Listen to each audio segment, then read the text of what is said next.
High dear students, সকলকে নতুন বছরের আন্তরিক অভিনন্দন ও শুভেচ্ছা রইল। তো পরীক্ষার দোরগোড়ায় আমরা চলে এসেছি। এখন থেকে মন দিয়ে পড়াশোনা করো। তো আমরা প্রতিটি বিষয়ে প্রতিটি অধ্যায় ভিত্তিক সাজেশন পর্ব শুরু করে দিয়েছি। তো আজ আমরা এই ভিডিওর মাধ্যমে ভৌত বিজ্ঞানের প্রথম অধ্যায়ে দেখে নিই। তো চলো ভিডিওটি শুরু। প্রথম অধ্যায়ের নাম পরিবেশের জন্য ভাবনা। এই অধ্যায়ে থাকবে এমসিকিউ একটি, ভেরি শর্ট অ্যান্সার থাকবে দুইটি, শর্ট অ্যান্সার থাকবে একটি। টোটাল 5 মার্কের প্রশ্ন থাকবে এই অধ্যায় থেকে। তো এমসিকিউ প্রশ্নগুলো দেখে নিই। প্রথম প্রশ্ন, নিচের কোনটি গ্রিন হাউস গ্যাস নয়? উত্তর হয়ে যাবে অক্সিজেন। 2 নম্বর প্রশ্ন, গ্রিন হাউস গ্যাস হিসাবে পৃথিবীর উষ্ণতা বৃদ্ধির জন্য নিচের কোন গ্যাসটির অবদান সবচেয়ে বেশি? উত্তর হয়ে যাবে কার্বন ডাই অক্সাইড। দেন, নিচের কোন গ্যাসটি ভূপৃষ্ঠ থেকে বিকিরিত দীর্ঘ তরঙ্গ দৈর্ঘ্য বিশিষ্ট অবলোহিত রশ্মি শোষণ করে? উত্তর হয়ে যাবে CH4। দেন, নিচের কোনটি ওজোন স্তরকে ক্ষয় করে না? উত্তর হয়ে যাবে CO2।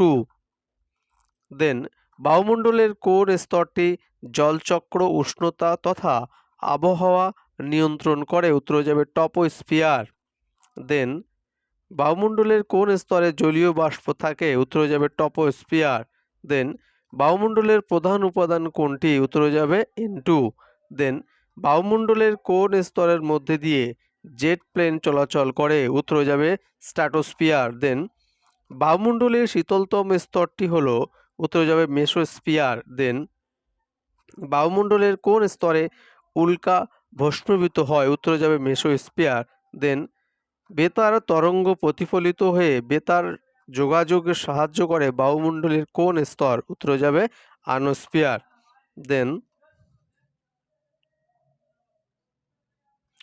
গ্লোবাল ওয়ার্মিং এর ফলে কোনটি ঘটবে না? উত্তর হয়ে যাবে দিন রাত্রের দৈর্ঘ্য পরিবর্তন।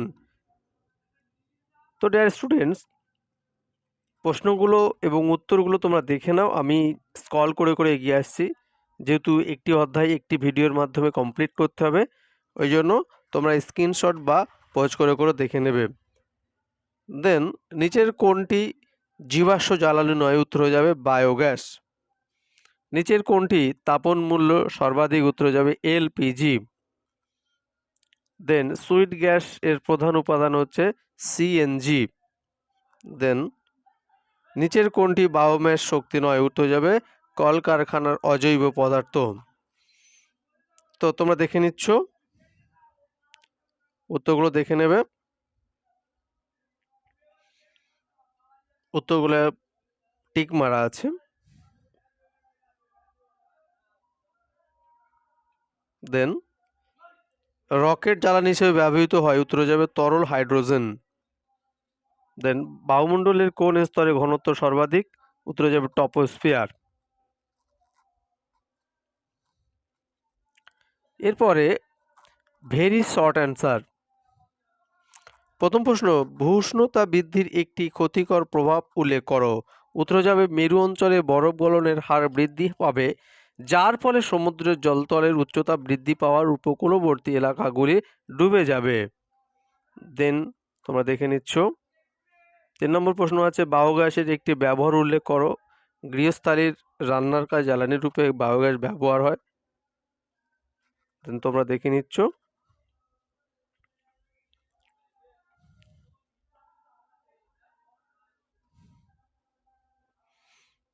বায়ুমণ্ডলের কোন স্তরে ঝড় বৃষ্টি হয়? উত্তর যাবে টপোস্ফিয়ার। টপোপজ কি? টপোস্ফিয়ারের উপরের সীমান্ত অঞ্চল। দেন, মেরু যদি দেখা যায় কোন স্তরে? আয়নোস্ফিয়ার। তোমরা দেখে নেবো, আমি মাঝে মাঝে মোস্ট ইম্পর্ট্যান্ট কোয়েশ্চেনগুলো বলছি। ওজোন স্তরের ঘনত্ব পরিমাণে একক কি? DU, Dobson unit. একটি কোশ্চেন আছে, সৌরঝড় থেকে বায়ুমণ্ডলকে রক্ষা করে কোন স্তর? উত্তর দেবে ম্যাগনেটোস্ফিয়ার। তোমরা দেখে নিচ্ছ।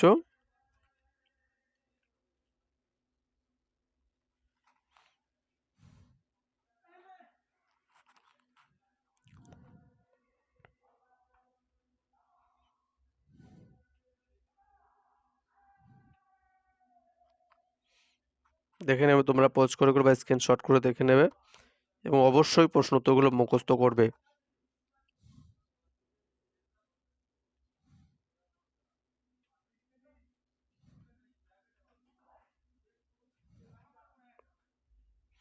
এরপরে শূন্যস্থান পূরণ। টপোস্ফিয়ার উচ্চতা বাড়ার সঙ্গে উষ্ণতা কমে, আর টপোস্ফিয়ার উচ্চতা বাড়ার সঙ্গে উষ্ণতা বাড়ে। এটা হবে টপোস্ফিয়ারের, এটা হচ্ছে স্ট্র্যাটোস্ফিয়ার, আমি ভুল বলেছিলাম প্রথমে। দেন বায়ুমণ্ডলের সর্বনিম্ন তাপমাত্রা -90°C। ওজোন ধ্বংসের সিএফসি অনুঘটক কাজ করে, তোমরা দেখে নিচ্ছ নেক্সট।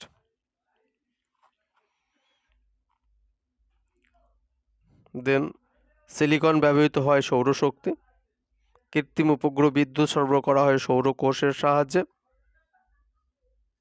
মিশ্রণের তাপন মূল্য পেট্রোল অপেক্ষা কম। পরেগুলো তোমরা দেখে নিচ্ছ, পোজ করে করে দেখে নেবে। এরপরে সত্য মিথ্যা। বায়ুতে আয়তন হিসাবে 78% নাইট্রোজেন আছে, সত্য। বায়ুর একটি গ্যাসীয় উপাদান হলো ধূলিকণা, মিথ্যা। সূর্য থেকে পৃথিবীতে তাপ আসে বিকিরণ পদ্ধতিতে, সত্য।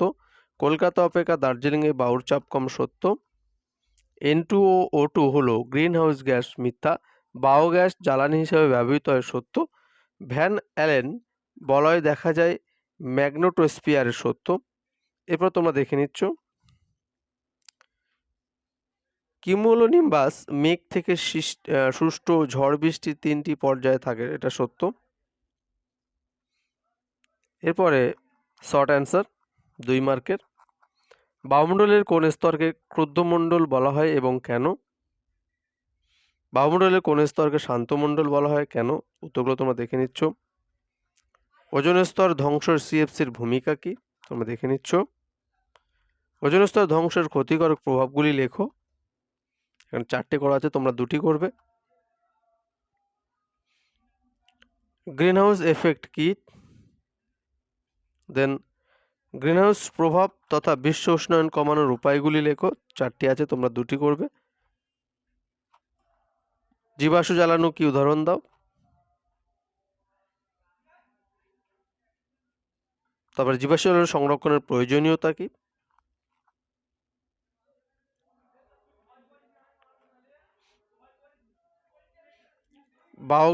বায়োগ্যাস তথা বায়োফুলের 2টি প্রধান ব্যবহার লেখো।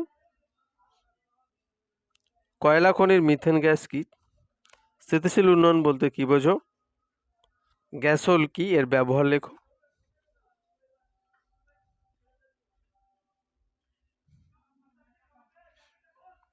উদাহরণসহ জ্বালানির শ্রেণীবিভাগ করো। জ্বালানি কি, জ্বালানি তাপন মূল্য বলতে কি বলছো?